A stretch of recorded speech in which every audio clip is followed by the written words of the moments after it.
sa video na ito, meron tayong isang application na re-review. Punta kayo sa inyong Play Store and search nyo ang Video Cache. So, na-install ko na siya guys. Click natin ang Open.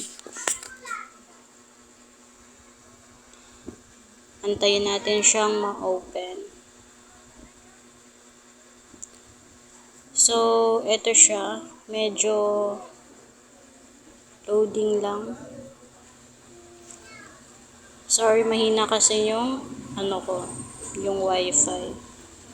So guys, kikita daw tayo sa panonood ng videos. So, mayroong lalabas na ads. Parang, ayan. Ayan siya guys. May 15 seconds siya na ads. So, kung matatapos natin yan, meron tayong makukuhang another na coins.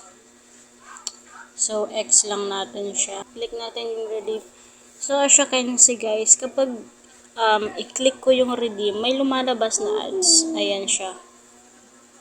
40 seconds na ads.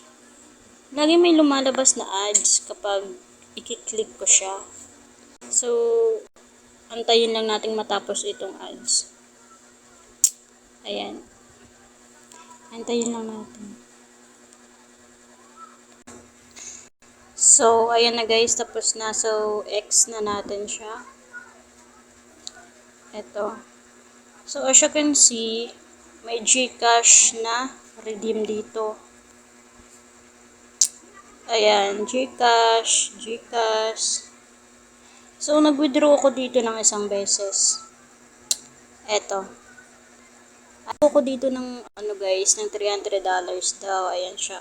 Ayan. And then, i-click ko itong paying. I-click ko yan. So, hindi siya ma-open guys. O, diba? As you can see naman, kapag i-click ko yung paying, ads yung lumalabas. Ayan. So, nakikita nyo guys, laging may ads na nagpa-pop up. Click natin yung X. Diba? Lagi siyang may ads.